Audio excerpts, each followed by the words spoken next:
Hello friends, welcome to होमेंजा। Welcome to very beautiful day. कैसे हो आप सब? होपफुली अच्छे होंगे। और मेरे दिन की शुरुआत हो चुकी थी।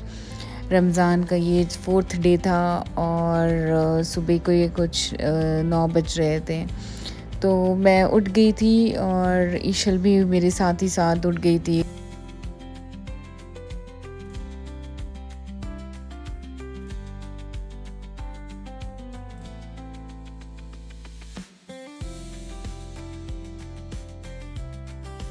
ईशल, ईशल अभी मेरी ब्रश करेगी।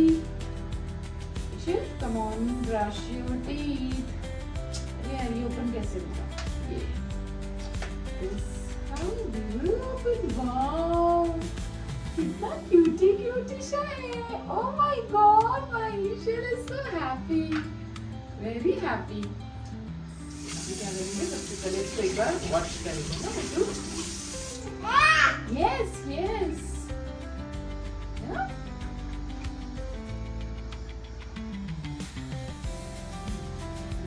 नाइस, हाँ नाइस।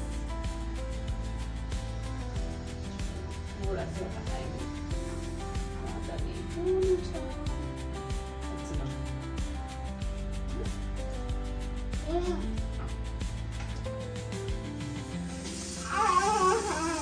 Okay okay.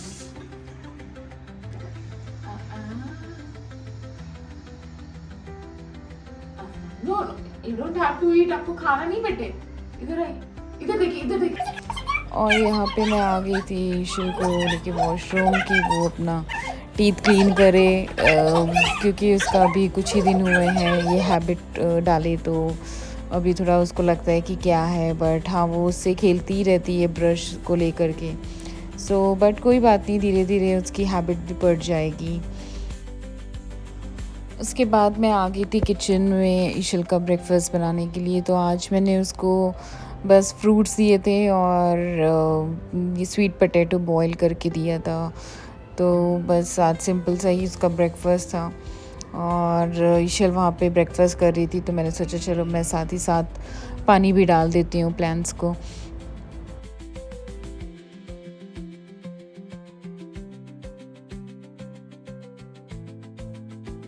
और मैं आ गई थी किचन में क्योंकि मुझे आज अपना फ्रिज क्लीन करना था और थोड़ा रीस्टॉक करना था।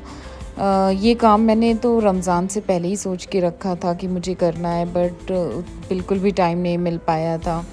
तो खैर अभी रमज़ान के दौरान बहुत डिफ़िकल्ट हो रहा था क्योंकि सब चीज़ें इधर उधर ऐसे मेस पड़ी रहती है और फिर फ्रिज में चीज़ें मिलती नहीं है बराबर से, तो और डिले होता है।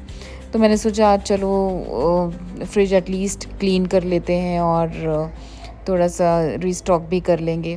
तो मैं यहाँ पे सबसे पहले अब खाली वगैरह करी, पूरा हर एक सामान निकाल के, एंड देन फिर उसको क्लीन कर किया।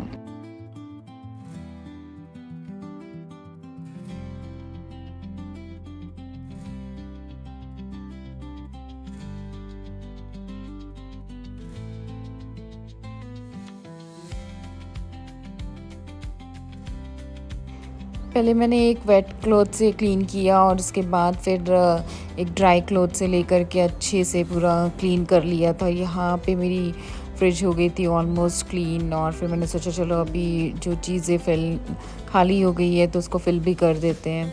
तो बस ऑलमोस्ट हो गया था सब फिलिंग वगैरह, और अब बारी थी सब चीज़ें फिर से प्लेस करने की फ्रिज में। तो खैर यहाँ पे मेरे हस्बैंड आ गए थे, तो फिर वो मुझे सब दे रहे थे और मैं जल्दी जल्दी सब सेट कर रही थी। तो यहाँ पे मेरे लिए बहुत इजी हो गया था, नहीं तो मुझे बार बार जाके एंड देन फिर लेना पड़ता। तो खैर यहाँ पे हो गई थी मेरा काम।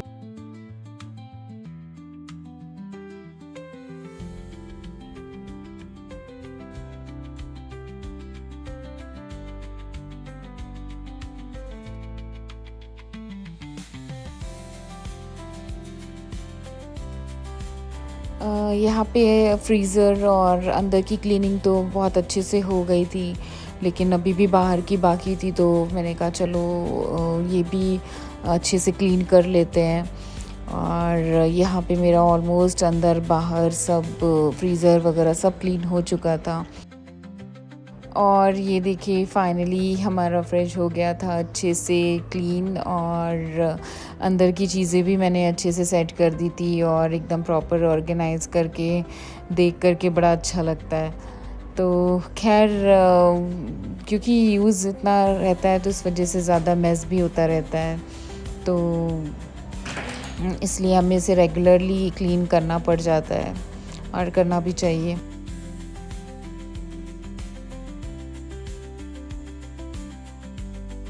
किचन का काम और साफ़ सफाई तो सब हो चुका था और मैं आ गई थी, शावर वगैरह ले लिया था। ईशल को भी मैंने शावर दे कर के सुला दिया था। तो एक ये बहुत अच्छा हो अभी सेट हो गया है कि वो शावर लेने के बाद 1 डेढ़ घंटे के लिए सो जाती है। तो इस बीच मैं अपनी नमाज़ भी पढ़ लेती हूँ और मेरा जो छोटा मोटा काम रहता है वो भी मैं अच्छे से कर लेती हूँ।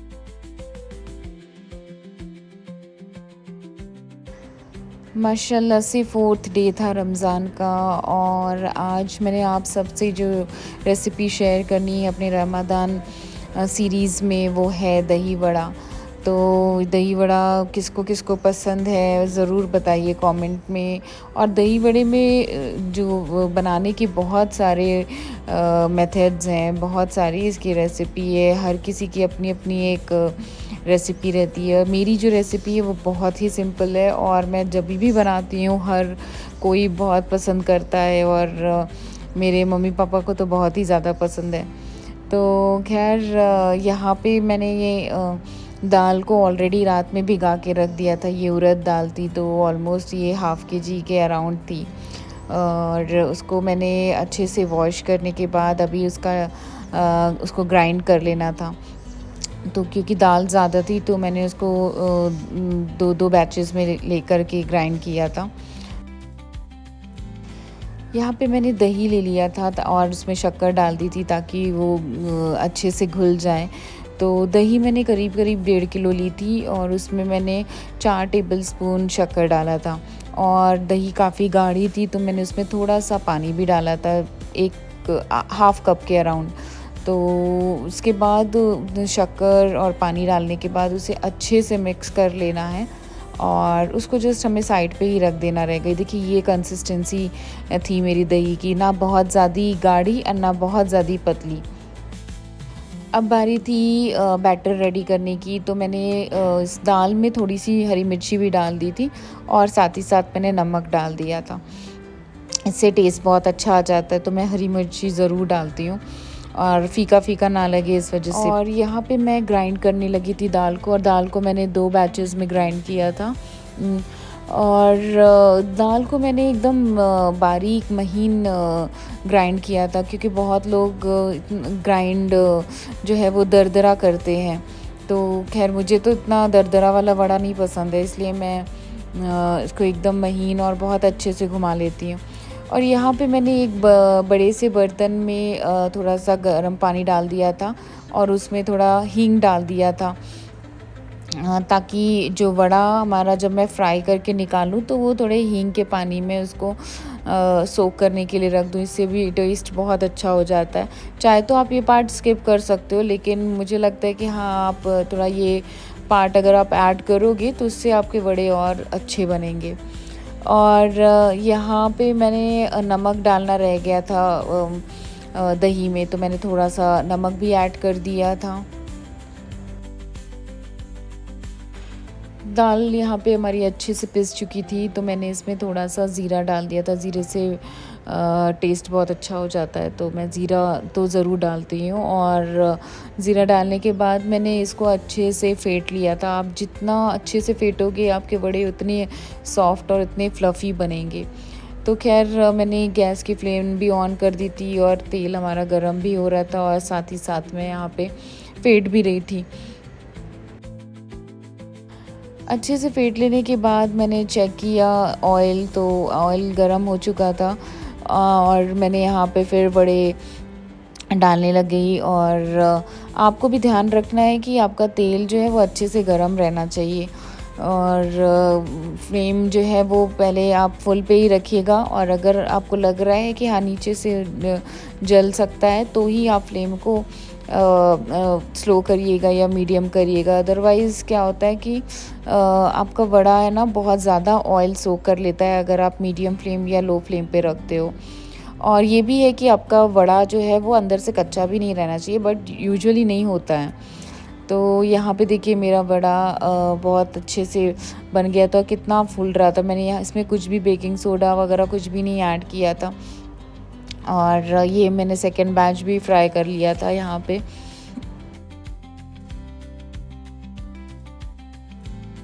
और ये देखिए यहाँ पे मैंने सारे वड़े को फ्राई कर दिया था और उसको साइड में रखा था। और अब बारी थी इन वड़े को जो मैंने हींग का पानी बना के रखा हुआ था उसमें सोक करने की। तो यहाँ पे मैंने एक एक वड़े को हींग के पानी में डाल दिया, और डालने के बाद आपको ध्यान रखना है कि वो पानी में डूबा होना चाहिए, ऐसा नहीं कि हाँ सिर्फ ऊपर ऊपर रहे, फ्लोट करे। तो यहाँ पे मैंने सारे ही वड़े को डाल दिया था, और उसके बाद उसको मैंने करीब करीब 10 मिनट्स के लिए रखा होगा इस पानी में सोक करके।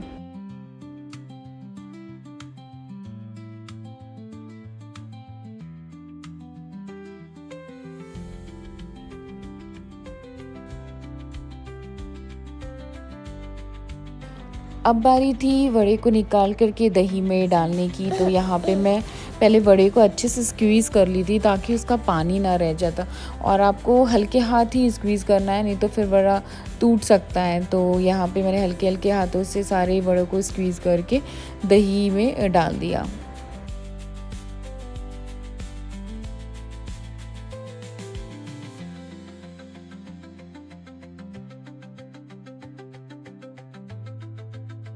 ये देखिए सारे वड़ों को तो मैंने दही में डाल दिया था, और उसके बाद में ये जो वड़े हैं वो दही अच्छे से सोखना चाहिए, तो ये सारी जो दही है मैं उसके ऊपर डाल रही थी वड़ों के ऊपर, ताकि वो अच्छे से दही में डूबा रहे और दही का जो टेस्ट है वो वड़े के अंदर चला जाए।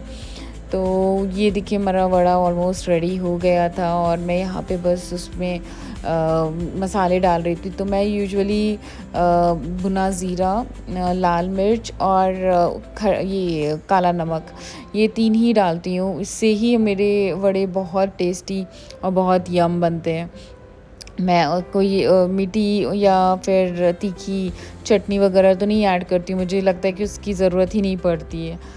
तो बस मैंने इन 3 चीज़ों से जस्ट अपने वड़े को थोड़ा-सा स्पाइसी और टैंगी टेस्ट दे दिया था।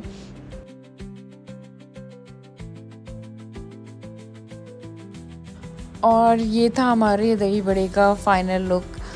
तो कमेंट करके ज़रूर बताइएगा कि आप लोगों को दही बड़े की रेसिपी कैसी लगी।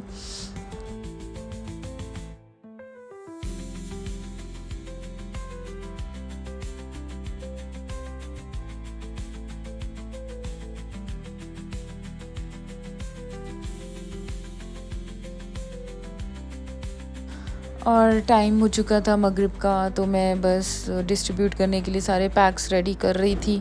और शाम का असर के बाद तो ऐसे टाइम बीतता है कि पता ही नहीं चलता है। तो खैर बस फटाफट भाग रही थी, जल्दी जल्दी मैं पैक कर रही थी। और मगरिब के वक्त और इफ़्तार के वक्त का मैं शूट नहीं कर पाई थी। तो खैर मैं आ गई थी यहाँ पे नीचे ईशल को लेकर के वॉक करने के लिए, और हम फ्रेंड्स यहाँ पे सब वॉक कर रहे थे, बातें कर रहे थे। एकदम मूड फ्रेश हो जाता है नीचे आ कर के गार्डन में वॉक करके। Hello friends, welcome back. तो रमज़ान में तो वॉक बिल्कुल नहीं होता है, बट मैं कोशिश करती हूँ कि थोड़ा बहुत आ जाए और वॉक कर ले। तो खैर हम फ्रेंड्स मिलके कुछ चक्कर लगा लिए और बातें हो गई। तो इस बातों बातों में पता नहीं चलता कि हमने कितने वॉक कर लिए, स्टेप्स हमारे काउंट ही हो रहे थे। और तो बस कुछ इस तरीके से गुज़रा मेरा आज का दिन। अल्हम्दुलिल्लाह तीसरा रोज़ा भी हो गया कंप्लीट, और अब बारी है घर जाने की। तो कैसा लगा आप सबको मेरा आज का ब्लॉग? अच्छा लगा हो तो प्लीज़ लाइक करें, चैनल को सब्सक्राइब करना ना भूलें। तब तक के लिए अल्लाह हाफ़िज़।